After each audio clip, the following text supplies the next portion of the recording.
Good morning, y'all. Welcome back, Faithful Wisdom Warriors. Like, share, subscribe. Please like, share, and subscribe. I'm close to 3,000 subscribers. Let's see if I'm at 2,900. So please like, share, and subscribe. It's really special. I appreciate all of y'all support. So let's talk about where we're at. You guys, if you saw the video yesterday, you know that I was challenged by Uncle Rodney to go to church this morning. I've been having a few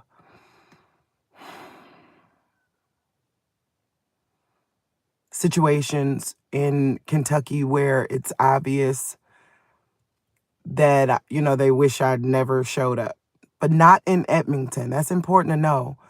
That's why this is such a pivotal moment, because I'm going to Edmonton Baptist Church, and I just don't, my heart can't take any more unwarranted rejection for the color of my skin, or color of my skin the same as everybody else, but I think it's my hair or maybe my hat. I don't know. Maybe they just don't like me. It's cool. I'm used to that kind of stuff, so I don't care. But I do care. It hurts. It hurts. I'm so afraid. Like I sat laid in that bed going, oh my God, I don't want to go to church this morning. And like I said, it just hurt. Picture being the one in the room that stinks all the time. That's what it felt like being Black. Is that you're the one in the room that they wish wasn't in the room. So I hate saying that, but it's the truth. Y'all are watching this story. Y'all are watching this unfold in real time. It's almost like I feel like my life is an experiment. Does all lives really matter? And I have to admit, in Edmonton, yes, that's the first time in my life that I felt like all, you know, but around the surrounding counties, around Edmonton, no, you are a pariah that just stepped into a place you shouldn't be. And you could see the anger and intolerance. Like yesterday when I was at that revival. Now the tolerance of white people towards each other. You do know that tolerance. Their kids can do whatever they want. They could talk over the people while they're talking. You know their tolerance of each other. I was talking to the girl and my friend, and these teenagers. That's another thing. We're gonna get there. I got about a half an hour to talk to y'all. But these teenagers did this. Like, shut the fuck up. Like, they wanted to say, shut up, man. I wasn't even talking. The girl was talking to me. But these were teenagers. And so this morning, I was sitting there thinking, like, wow, I could be doing my yard. I do not need to go to this church and disrupt their day. You know what I mean? Like, if they don't want me there, I don't want to be there. So I'm literally going, I don't want to go. But then I thought about the effort. Like, Uncle Rod, all my friends here are in their 70s. And they're my friends too. I love everybody here, they're all my friends are in their 70s. The only discrimination I've felt are from younger people. Isn't that crazy, y'all? That's what I was sitting there tripping on, is that it's been younger people. It hasn't. The older people are basically ready to use me to start a civil rights movement. The older people are like, you gonna take that? Ask to speak to their manager. You better not take that. You better say something. You better do something. And that's been the older people here. And you could tell that the older people have watched a movement. You can tell that the older people, they probably had their friends. Hey, my love. You could tell maybe the older people had to lose some of their Black friends in their childhood or something, to where they're like, nope, that ain't no, you step up, speak up, say something. And me, I am I'm just fun. That's it. I ain't gonna lie. I'm a little bit of a coward. Can I be honest? Like I don't want to fight with y'all. Leave me alone. You know, I want to go in the house. I want to do my yard. You know, that kind of thing. I ain't gonna say a coward, but you get what I'm saying. I just don't. If I'm fighting, we're fighting. If I'm not fighting, I'm happy. You get what I'm saying? I'm a happy person. That's it. So I've been avoiding these situations, and it has been making my older friends angry with me. Like they're literally like, no, no. And it made me think about Cleveland, Ohio. You know, Cleveland, Ohio suffered two of the worst police shootings ever. Okay. And I was on a board of Black PhDs. I'm not a PhD. That shows you I am usually comic relief. I am usually the one that says it's so real to where everybody got to stop for a minute and go, yeah, that's about right. You know what I mean? Everybody got to say that, you know? So I was on this board of PhDs going around to just talk to people so that they didn't riot in Cleveland or to stop the rioting, right? So I had all the little emails and things, and the Black people were going around talking to people. It made me think about who was behind the stronger protests. Y'all know what I'm talking about. In Cleveland, remember when they blocked the whole street? I was on the email chain of seeing who blocked the street. That wasn't Black people. Everybody was mad at Black people. Don't get me wrong, we participated because just like me, where they're saying, go, do this. Um, there was an email chain where that idea was from white America. Real talk, to block the street in Cleveland, Ohio. That I was on the email train. I remember looking at it like, you about to get us ran over. I remember thinking it in my head. I ain't going to that. They gonna run straight over us. I ain't going to that. Instead, I went to the colleges and sat and talked with the youth and stuff like that and taught them how, let me open this door, and taught them how to deal with the police. You know, like I taught them that the police are constantly afraid for their lives. You know, that's what their training is, to protect their life. The mask is gone. You getting me dirty. I'm in my cute church outfit. I just needed to open the door, boy. Go. Go. Go. I'm barking. Go. You getting on my nerves. I gotta close the door. Get off me. I'm going to church. So anyway. What was I saying there?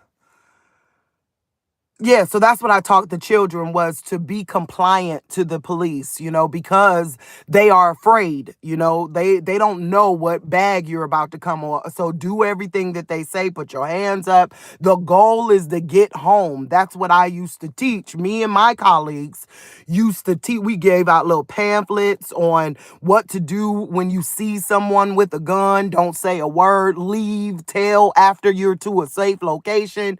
You know, we did that kind of thing. But so we didn't do protests, we did conversations. You get what I'm saying? And it made me think this morning, why is the older rural white America the number one saying, no, don't take that? Like they're the ones saying, no, you have to show up again. No, you have to come with me. No, you gotta go again. Why in this area are my only friends 70 years old? That shows a disconnect, doesn't it? Real talk. The only people I hang out with are 65 and up, 60 and up, right? Other than that, they're like, who was that? Travis, somebody, I can't think of his name. He's a YouTuber on here. And he said, there is no point in trying to explain yourself to people that are dedicated to misunderstanding you. And it seems like in the younger area, the level of intolerance is almost stagnant. I mean, not stagnant, static. You could feel it. You could feel it like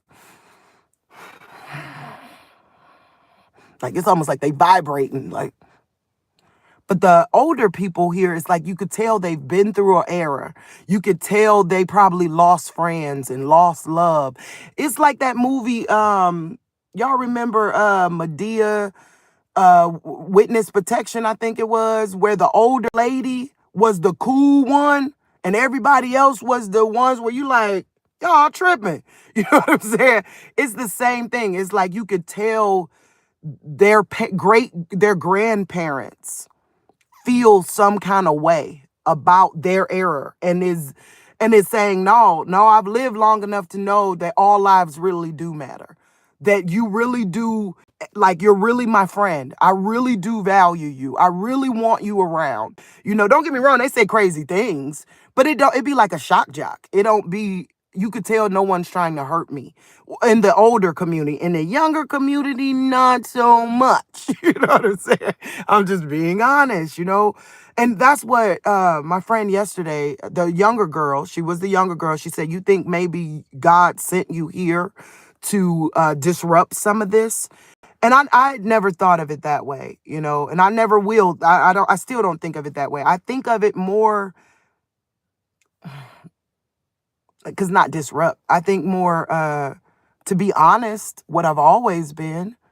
I've always told the truth. My faults, your faults, everybody. Like, we are human. We are so human. And here we go. That's one of those situations where if you hear and you not human, you better act human. You get what I'm saying? And humans deserve forgiveness. Humans deserve, uh, here we go. So while I was at that event, remember I told you guys I was just going to sit, read my Bible, and wait on everybody to be okay with my existence, right? Guess what the Bible verse was? Romans chapter 3, verse 23. All have fall short from the glory of God. Everybody done sinned and everybody done messed up, and all the people are trying to repent unto God. So cut some people some slack. And don't get me wrong, I was gonna cut them slack by hiding in my house forever. I wasn't gonna. Y'all ain't gotta worry about me, okay? But like I said, the people here that matter, and that is the older generation. They are so loving. They are so, oh my goodness. One day I had my hat on and like, I basically looked like a cowgirl, Lone Ranger kind of person. And Rex's mom, 80 something years old. 80 something years old. God rest her soul. She passed away like probably about six months ago. Okay. But God rest this woman's soul. I'm walking. And this woman leans over her son. Her son's driving, right? He's 70. He almost 70. You get what I'm saying? Her son driving, right? And she leans over her son to say, watch out there now. Don't you hurt nobody, girl.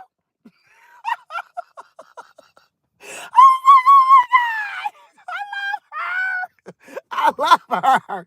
I'll never forget. Let me tell y'all another beautiful story about the older generation in this community. I'm in the car with Rex and his mom. Rex came to pick me up, to take me to turn on my lights, just take me. It was the second day I was here. Okay.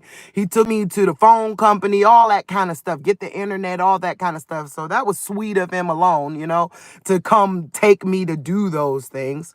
But his mom had severe Alzheimer's dementia, so most of the time she didn't know where we were or who was who. Like, she really believed I was a child who she, or someone in her, when she was babysitting, that she used to change their diapers. You get what I'm saying? She really believed that in her heart and soul, to where I just act like that person. Yup. I love you. Yeah. Because she had really strong dementia. And so we're in the car. I'm in the back seat, right? Her and her son are in the front seat. So she done forgot I'm in the back seat. And she ain't even thinking about me. You get what I'm saying? So Rex says, no, we're in a line. We're in a line. Okay. Like, are you sitting in a line in a car? We're like in a food line. You know what I mean? And she's like, hurry up, honk the horn. They won't go. Go, go, because we're in a line though, and she doesn't really understand. She didn't understand that dementia, right? And Rex says, if you don't quit it, I'm gonna give you to one of them men up there. And then she said, what he look like? I'll never forget this. She's like, what he look like? And then he said, like, I guess he then thought, uh-oh, what if this black girl that's with us think my mom's racist? So let me ask my mom a follow-up question. You get what I'm saying? So because I wasn't thinking nothing, but you could tell he said, well, Mom, what if he black, or what if he Hispanic or something, Ma? I just give you away to a colored fellow or a Hispanic fellow. And then she goes, I don't care what color he is as long as he love me. I bust out crying. This is an 80-year-old white woman, and I am in rural Kentucky, and she just proved every racist stereotype wrong in one bow. Like it was serious. But hey guys, leave them dogs alone. Damascus, they gonna get you one day. They gonna get him one day. Okay, them dogs gonna jump out that thing and get here one day. But she proved every racist stereotype wrong in one punch. And I bust out crying. No, not normal crying either. I bust out crying. Like, hey, you just come to a new place and you don't know if anyone will receive you well. Oh my God. Because at that moment, I knew this was the core of this woman sitting here. Her core wasn't racist. You get what I'm saying? Here's another one. Growing up, if you black, you know what I'm talking about. My mama, my grandmama, they all said, you can tell a white person is racist. Ask them to go to church with them. If you ask them, can I go to church with you? And they say no, stay away from them. That was what I was taught. You get what I'm saying? That was what my great grandparents taught me. Okay. So I've asked some young people to go to church with them. No. I was like, okay. Okay. Uncle Rodney is forcing me. You heard what I said. That let you know Uncle Rodney to the core means all people matter. You know it because he called me hard-headed if I didn't go. He said, y'all go watch the video yesterday. He flat out said, because I'm like, Uncle Rodney, I've been beat up. I can't emotionally beat up. And that's another thing. You can tell that racism creates mental health, exacerbates mental health issues, because it ain't nobody done nothing to me, but they think about walking into a place and just continuously being unwelcome. What would that do to your soul? No, people, we in the generation of everybody being sensitive, right? So I want you to think about the way you were picked on as a child. But picture if everybody, no, not your school just did it. Not your school. It wasn't not the lunchroom. I want you to picture your bullying in the lunchroom, but then picture that never stops. No, you got to deal with that at work. And here we go. The constant belief that you're subpar. Is that right? Subpar? I don't know if that's the right word. Or the constant belief that you're dumb. The constant belief that you're ghetto. That you like negative music. The constant the constant feeling as if the world around you doesn't trust you. Wouldn't that make you not trust the world? You know what I mean? To where now everybody's behavior is cause and effect. It makes sense because, think about it. I want you to know you're probably watching this video thinking, I want to give a good example. You're probably watching this video thinking, mm,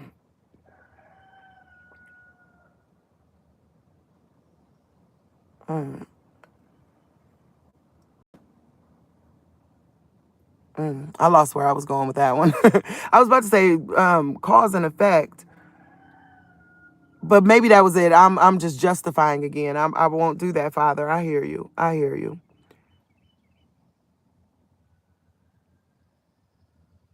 I hear you. Please forgive me. I'm sorry. Sometimes God gives me intrusive thoughts that is it's like I feel him saying that same thing. You cannot explain something to someone that is dedicated to misunderstanding you.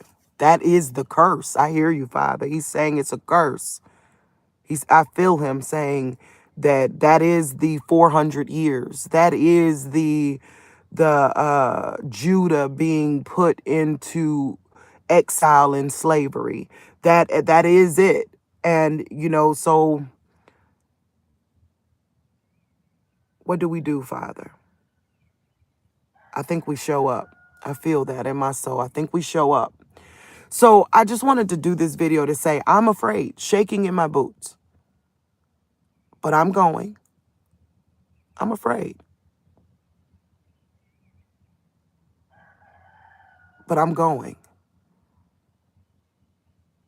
And pray for me. I can't videotape it or anything like that because now that's disrespectful. You know what I mean? So I wouldn't do that. So just pray for me as I continue on this journey and examine. That's something I wanted to say. I want everyone, black, white, green, and yellow, examine how you feel when around the other, and then ask yourself why. Then ask yourself why. Like if black people come around you and you get instant irritation, ask yourself why. Ask yourself, like, where is this coming from? Do I know this person? Am I reading this person? Do I have the courage to walk over to this person and say, hello, hey, how are you? I'm so-and-so. I mean, that's what we teach our children, right? So, and black people, am I classing myself off? Am I, I'll be honest, I was ready to go in that trailer and never interact with anyone other than the older community, the older people within this community, because it seems as if they receive me. They know I'm not an alien. You know what I mean? Or something like that. um, but ask yourself why. I think it's time for us to ask these harder questions, or hide. Because hiding is not off the table. I just want y'all to know that. Because right now, this cause and effect, it's not because I'm super strong. It's because I want I want to save face among the people that have been good to me. I don't want them to view me as a coward. Because they want me to stand up. They need me to not, run off. Like they said, like Uncle Rodney said, you let these people run you off.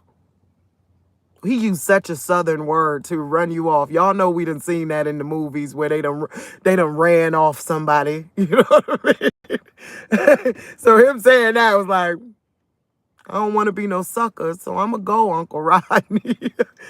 But it ain't off the table. And, I pray that I'm received well. And don't get me wrong, nobody's asking for no extra. Just, hey, hi, how you doing? How you doing? You good? All right, cool. That's it. Nothing else. I told you yesterday at that event, they shut off the music because I started singing. The children, here we go. The creator of the event that my friend kept telling me was an amazing woman, changed her life. I mean, remember her daughter was walking around begging people to come over and say hi to me, which I didn't tell this child to do. That shows you the child felt the ugly to where the child was trying to fix it on her own. Okay. But there was a woman that she said was amazing and like changed her life. That woman never came over and said hello. And now I'm at your event, so I can't just, I'm trying not to intrude, so it ain't like I'm walking over to you like, hi, no, I'm at your event. So I don't, I've already said hello to the crowd. Now I sit my butt down and be received or not, So it's not like it's imaginary. You get what I'm saying? Nope, it's not imaginary. You know, like I said, the girl was talking to me. I wasn't even talking. I was just listening with the girl and the teenagers, and you could see the teenager face kind of went when she saw it wasn't me talking. And that's another thing. Like, think about in your world, how many people would be like, I would have told them off. Or how many people, I'm talking about white people, I would have asked this. That ain't the way, like, real talk. Think about how many people are saying, you're just soft. Speak up. You're just soft. Speak up. That's not right. Think about how many people are saying that right now. But I got teenagers doing this.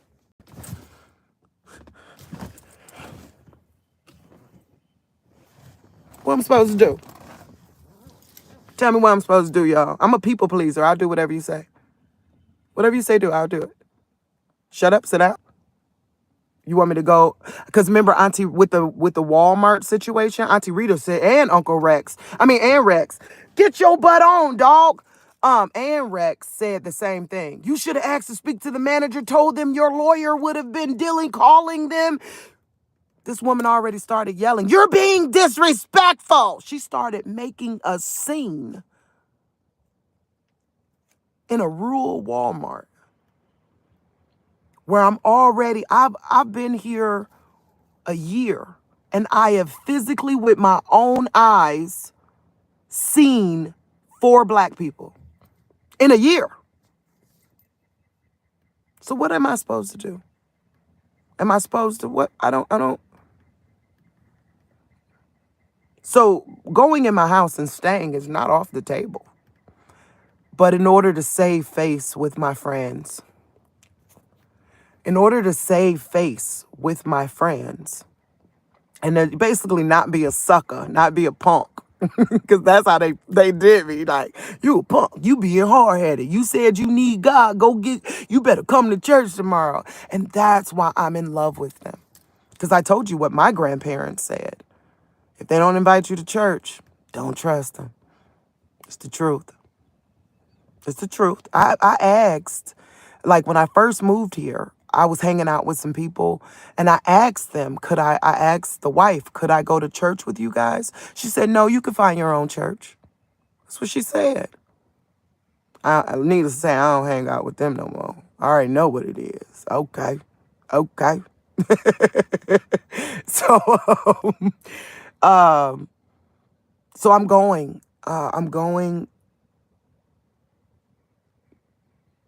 like I said, to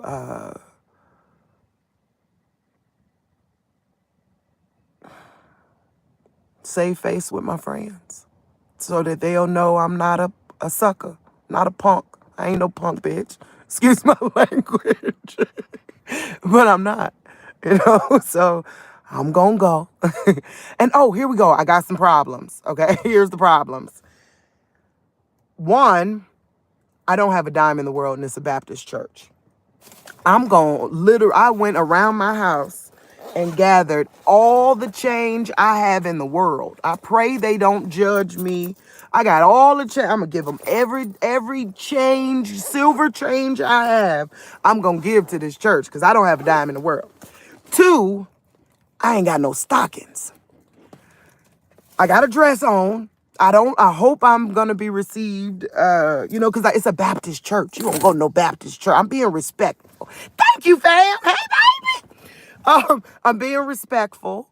So I know you don't go to a Baptist church with pants on. And y'all know I've been in warrior mode. I ain't had no clothes, no nothing. I ain't know what I literally had to think about it. Like, Look, I got my matching glasses on, to match my outfit. I got some cute shoes on. Job's mom gave me these shoes, even though they don't like me. She gave me these shoes. Praise God. I think she gave me, cause and effect, I think she gave me these shoes for this moment. Okay, they're cute. They're cute little gray shoes. Let me show y'all my shoes. Hold on, let me show y'all my outfit. Hold on, got my little gray shoe. Hold on, can you see my little gray shoes? 'Cause I ain't had no shoes. All I wear is camo, camouflage pants, boots, because I live on a farm and I'm trying to be, motivate myself to work it. You know what I mean? So I have no clothes. I have no, definitely ain't had no girly shoes. Thank you, my love. But I ain't got no stockings on. My church, look, black church be mad at me right now. A country black church be like, why that girl ain't got no stockings on? You know what I'm saying? We are, the whole world is weirdly judgmental, isn't it? Like you got, like if you were a people pleaser, I'm a people pleaser. I'm be honest. I am. It's the truth. Like, I wish I was like, who forget what them people think. You going to get the word of the Lord. Yeah, but you gotta live hereafter. You can go get the word of the Lord all you want, but you still gotta live here, okay? And that means you gotta go to the store. That means you gotta go to the fast food restaurant and pray nobody spit in your food. You get what I'm saying? Like, come on now, we gotta care. You know what I mean? That's what in foster care, I made this big slogan called "Show that you care, become a foster parent." And that's all I'm doing is showing that I care, that I'm not here to hurt or disrupt uh, uh, or bother you in any way. I'm here for the Goshen. I'm here. I bought this property so that when BS happen in that city, my people will have a place to run to. My family will have a place to go to. That's why I'm here. I'm waiting it out. We know that new comments is a city near you. We don't know which one. We know the time of communal living is coming. And everybody off and they doing their own ambitions. And cool, keep on going because God put a ram in the bush. I'm your ram in the bush. And I'm going to make sure that this place is ready and it's here and it's available for my children and my mama and my great aunties and those people that need a place to go when the time comes. That's why I bought this place. I never told y'all anything different. I'm about to cry because a lot of people think I bought this place because I don't know. I bought it because God himself said there's going to come a time and prepare a place for my people. That's what I did. Don't know what I'm doing. I'm moving by the gumption of the Lord. And pray for me because I'm going. I'm going to do it. All right, that's it. I hope I accomplished my goal is to say, one, young people, figure out how you really feel. And I don't mean young, I mean 50 and under. There we go. 50 to 25. Figure out how you feel about your fellow man. Because that's the only racism I've experienced in Kentucky. From, I'll say 55 to 25 or 25 to 55 is the only discrimination, because it hasn't been racism, it's discrimination. I thought about it last night. I was saying intolerance, but no, they are discriminating. They are being prejudiced. That's what's going on. Okay. Oppressive. The fact I couldn't talk to those girls that were younger than me. They were literally younger than me, like going at me, and then flipped everything around for me to be disrespectful. They've been prejudice. So I want to say, think about how you really feel, what's going on. Y'all might want, because God's coming, and I really am Judah. Y'all about to find that God himself said, no, real talk. God said, I'm going to do this. Oh, I've got to tell y'all something. God said, I'm going to do this to prove that I loved you. That's in Revelations. Okay, Revelations chapter 1. or was it, yeah, it was chapter 1. I don't know, go look, Revelation chapter 1 or chapter 3. God said, I'm literally doing this to prove that I love you. But let me tell y'all something. Dream came true. Dream update came true. Y'all remember the dream I had about the lady? Y'all see this? This right here is that moment. Real talk. It was a Jewish lady. She was dressed like a Jewish lady, and she told me to come into the house. But God was saying when I got there, you gotta speak up. You gotta say something. Y'all, I ain't tell y'all that church event, that revival event that I went to yesterday was a Judeo-Christian event. Like, so these were people who had been hurt by Baptist church, who had been hurt by regular church experiences, and they wanted to keep the Sabbath, and they wanted to go back to Jewish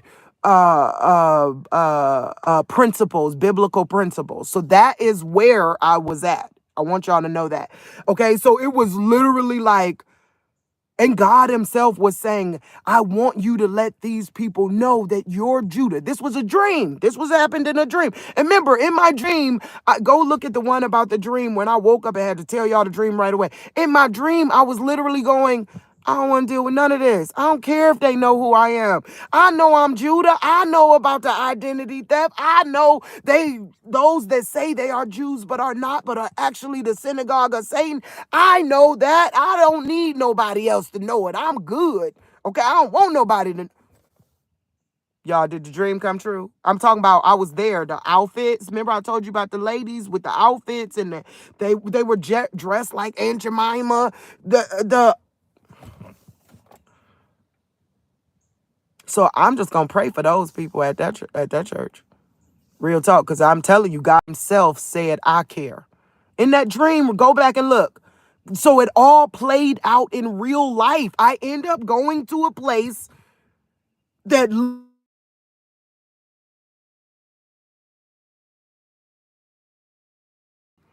Can y'all still hear me? That was Auntie Rita. I'm about to go. I gotta go. Auntie Rita is checking in on your girl. That's another thing. Can y'all hear me? Please tell me if you can hear me. Can you hear me? Auntie Rita is calling me. Auntie Rita called me first thing in the morning, like, get your butt out of bed. That's why you know I got good friends. Praise God. That's why you know I got good friends here. Because, like I said, the older generation has been like, I know you in that house depressed. Get up. Why you still in the bed? Come on. So I know Auntie Rita's like, she'll call me at 7 a.m. like, what you doing today? Come on over. I be literally like, I forgot. Y'all want to get up early. Oh no. So yeah, long story short, that dream has played out. We are here. We here, y'all. That dream has played out. And it's gonna break their heart.